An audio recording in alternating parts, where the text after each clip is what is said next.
இதுக்குப்பா இந்த படத்தை ரிலீஸ் பண்ணீங்க அப்படிங்கிற மாதிரி ரீ ரிலீஸுக்கே வந்துட்டு ஒரு டேடி அப்படின்னா வந்து நம்ம கில்லியை சொல்லலாம். எஸ், அந்த படத்தோட மிகப்பெரிய ஒரு வெற்றிக்கு அப்புறம் தான் வந்துட்டு நிறையா வந்து ரீ ரிலீஸ் பண்ணணும் அப்படின்னு சொல்லிட்டு நிறைய டிஸ்ட்ரிபியூட்டர்ஸ் வந்து பழைய படங்கள்லாம் வாங்கி தேட்டர்ஸ் வந்து கொடுக்க ஆரம்பித்தாங்க.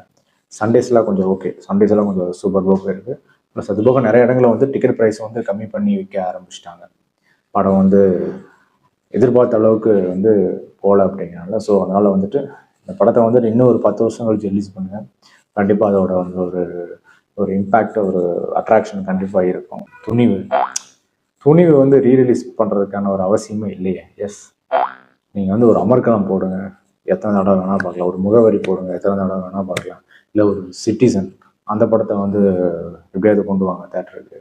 அப்போ பாருங்கள் மக்கள் வந்து எவ்வளோ பேர் தேட்டருக்கு வந்து பார்க்குறாங்க அப்படிங்கிறது. துணிவு வந்து ஒரு தேவையில்லாத படம். அதாவது இப்போ தான் ரிலீஸ் ஆன ஒரு படங்களை எதுக்கு நீங்கள் ரீ ரிலீஸ் பண்ணுவாங்க. ஸோ அது வந்து வேண்டாம். கண்டிப்பாக நல்ல படங்கள், அஜித் சார் படங்கள், நல்ல நல்ல படங்கள் இருக்குது. அதை தேட்டருக்கு கொண்டு வர முயற்சி செய்யுங்க. கண்டிப்பாக அதை நான் பார்க்க ஆவலாக இருக்கும். அடுத்து வந்து கோட் 3D படம் ஒன்று ரிலீஸ் இருக்கும். ஸ்ட்ரைட் இங்கிலீஷ் படம். பட் சின்ன குழந்தைங்களை கொண்டு வந்துட்டு நீங்கள் தாராளமாக பார்க்கலாம். ஸோ இந்த வாரம் வந்து எப்போவுமே வாரம் ஒரு 3D படம், இல்லை 2 வாரத்துக்கு ஒரு 3D படம் வந்துடும். இந்த வாரம் அதே ஒரு நேமில் வந்துட்டு கோட் அப்படின்னு சொல்லிட்டு ஒரு 3D படம் ஒன்று வந்திருக்கு. கண்டிப்பாக நீங்கள் உங்கள் குழந்தைங்களாம் கூப்பிட்டு வந்துட்டு வந்து தாராளமாக பார்க்கலாம். படம் வந்துட்டு ஒரு சின்ன படத்தில் ஒரு 1.5 மணி நேரம் படம் தான். ஸோ அதுக்கான டைம் இருந்துச்சு அப்படின்னா நீங்கள் கண்டிப்பாக நீங்கள் குழந்தைய கூப்பிட்டு வந்துட்டு பார்க்கலாம். Yes, second case of Sitaram அப்படின்னு சொல்லிட்டு ஒரு படம் ஒன்று வந்துருக்கு. அதாவது ஃபர்ஸ்ட் கேஸ் அப்படின்னு சொல்லிட்டு ஆல்ரெடி ஒரு படம் வந்துட்டு வந்திருக்கு. ஆக்சுவலாக அது கன்னட படம். தமிழே வந்து நீங்கள் யூடியூப்பில் இருக்குது, நீங்கள் ட்ரை பண்ணி பார்க்கலாம். அதுக்கப்புறம் செகண்ட் கேஸ் ஆஃப் சீதாராம் அப்படின்னு சொல்லிட்டு இதோட ஒரு கண்டினியூட்டியாக அதுலேருந்து ட்ராவல் ஆகி வர ஹீரோ. அதுக்கப்புறம் வேற ஒரு கேஸ். இந்த படம் வந்துட்டு நிறைய தேட்டரில் வந்துட்டு ₹1 டிக்கெட்டில் விற்றாங்க.